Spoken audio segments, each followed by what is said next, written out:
يا صباح الفل، ده يوم من ايام سنة اولى جواز. ركزوا بقى معايا في الفيديو النهاردة عشان في حاجات كتير جدا وكلها هتعجبكم. تعالوا بقى اقول لكم عملت ايه في يومي النهاردة، وكمان هقول لكم على المنظفات اللي انا جبتها من كام يوم بجد خطيرة.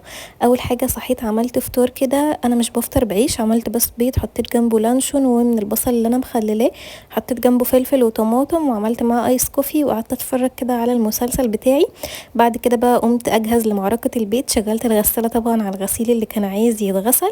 بعد كده بقى كان عندي غسيل على المنشر، هما كام حاجة كده لميتهم وطبقتهم ورجعتهم مكانهم للدولاب.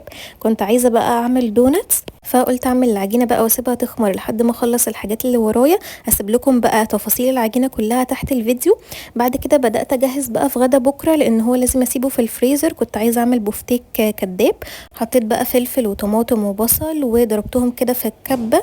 حطيت بقى الخلطة دي كلها كده على اللحمة المفرومة، حطيت عليها شوية توابل كمون وسماق فلفل وبصل باودر وتوم باودر وشطة وشوية من البابريكا، وحطيت عليهم كمان معلقتين من البقسماط ومعلقة من النشا. عجنتها كويس قوي، ولازم لما اعجنها تكون اللحمة عاملة زي الخيوط اللي انتوا شايفينها كده، عجنوها كويس لحد ما تعمل خيوط كده. فردتها بقى على اكياس كده بالحجم اللي انتوا عايزينه، وبين كل واحدة وواحدة حطيت كيس. هدخلها بقى الفريزر من قبلها بيوم عشان لازم تجمد، عشان تاني يوم اعملها في البيض والبقسماط. كانت بقى الغسالة خلصت، فقلت انشر كده الغسيل بالمرة.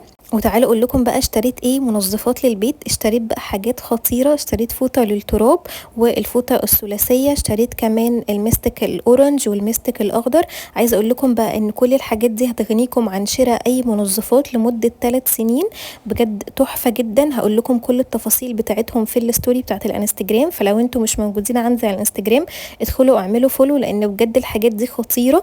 ومش هتشتروا منظفات لمدة 3 سنين، سواء بقى للسجاد للمفروشات للدهون للشفاط للاير فراير للكتل، حتى البلاعات والغسالة، وكل الحاجات دي بجد خطيرة. اعملوا فولو وهقول لكم كل التفاصيل في الستوري. كل الحاجات دي بقى هتلاقوها عند هيلثي لايف باي ميمي. هسيب لكم الاكونت بتاعها تحت الفيديو، ادخلوا عندها حاجات خطيرة وكلها هتعجبكم. عملت بقى الدونتس كده بعد ما خمرت، عملتها كده كور صغيرة وسبتها تخمر للمرة التانية.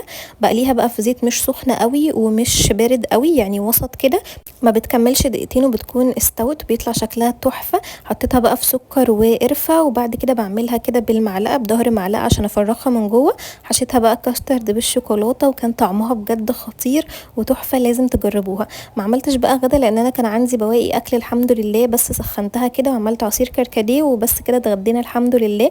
بعد الغدا كان عندي شوية مواعين طبعا عايزة تتغسل، فغسلتها كده وروقت المطبخ وبس كده. قعدت اتفرج بقى على مسلسل اشغال شقة وكده، يبقى يومي خلص. استنوني في فلوج جديد.